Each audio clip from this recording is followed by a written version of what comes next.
ಜಿಲ್ಲೆಯಲ್ಲಿ ದಿನೇ ದಿನೇ ತಾಪಮಾನ ತೀವ್ರ ರೂಪ ತಾಳುತ್ತಿದೆ. ಕಳೆದ 4 ದಿನಗಳಿಂದ ಮೋಡ ಕವಿದ ವಾತಾವರಣ ಇದ್ದರೂ ಜೋರು ಮಳೆಯಾಗದೆ ತುಂತುರು ಮಳೆಯಾಗುತ್ತಿರುವ ಪರಿಣಾಮ ವಾತಾವರಣದಲ್ಲಿ ತೀವ್ರ ಬದಲಾವಣೆಯಾಗುತ್ತಿದೆ. ಇದರಿಂದ ಅತಿಯಾದ ತಾಪಮಾನದ ಜೊತೆಗೆ ತೇವಾಂಶದ ಗಾಳಿ ಕೋಳಿ ಮರಿಗಳ ಪಾಲಿಗೆ ಮಾರಕವಾಗಿ ಪರಿಣಮಿಸಿದೆ.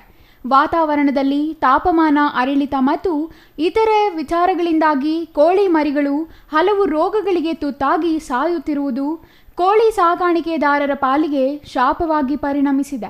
ದಿನದಿಂದ ದಿನಕ್ಕೆ ಕ್ಷಣದಿಂದ ಕ್ಷಣಕ್ಕೆ ಬಿಸಿಲು ಏರುತ್ತಲೇ ಇದೆ. ರಾತ್ರಿಯಾದ್ರೆ ಸೆಕೆ, ಹಗಲಿನಲ್ಲಿ 40 ಡಿಗ್ರಿ ಸೆಲ್ಸಿಯಸ್ನಷ್ಟು ತಾಪಮಾನ. ಇದರಿಂದ ಜನ ಜಾನುವಾರುಗಳು ಅತಿಯಾದ ಬಿಸಿಲು ತಾಳಲಾರದೆ ಪರಿತಪಿಸುತ್ತಿವೆ. ಕೋಳಿ ಫಾರ್ಮ್ಗಳಲ್ಲಿ ಸಾಕಿರುವ ಕೋಳಿಗಳ ಪರಿಸ್ಥಿತಿ ಯಾರಿಗೂ ಬೇಡ ಎನ್ನುವಂತಾಗಿದೆ. ಅತಿಯಾದ ತಾಪಮಾನದಿಂದ ಚಿಕ್ಕಬಳ್ಳಾಪುರ ತಾಲೂಕಿನ ವಿವಿಧ ಕೋಳಿ ಫಾರ್ಮ್ಗಳಲ್ಲಿ ಕೋಳಿಗಳು ಸಾಯುತ್ತಿವೆ.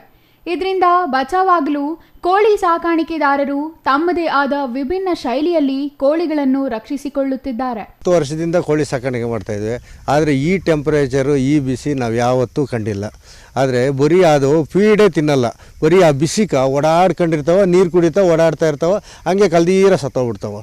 ಆದ್ದರಿಂದ ನಮ್ಮ ಡಾಕ್ಟ್ರ್ ಒಬ್ರು ಹೇಳಿದ್ರು ಸ್ಪ್ರೇ ಮಾಡು ಅಂತ.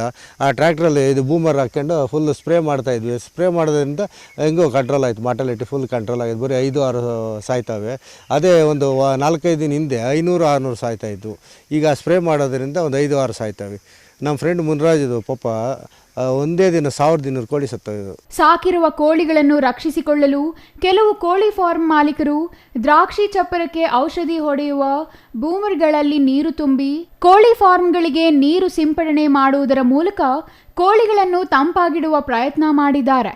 ಇದರಿಂದ ಶೆಡ್ನಲ್ಲಿ ತಾಪಮಾನ ಕಡಿಮೆಯಾಗಿ ತಂಪು ಪಸರಿಸುವ ಕಾರಣ ಕೋಳಿ ಮರಿಗಳ ಸಾವು ತಡೆಯಬಹುದಾಗಿದೆ. ಅತಿಯಾದ ಬಿಸಿಲು ಕೋಳಿ ಮರಿಗಳನ್ನು ಬಿಡುತ್ತಿಲ್ಲ. ಇದೇ ರೀತಿಯಾದರೆ ಮುಂದಿನ ದಿನಗಳಲ್ಲಿ ಚಿಕನ್ ಬೆಲೆ ಹೆಚ್ಚಳವಾದರೂ ಆಶ್ಚರ್ಯವಿಲ್ಲ ಎನ್ನುತ್ತಾರೆ ಮಾಂಸ ವ್ಯಾಪಾರಿಗಳು. Jangalahalli Ashwath, CTV news, Chikkaballapur.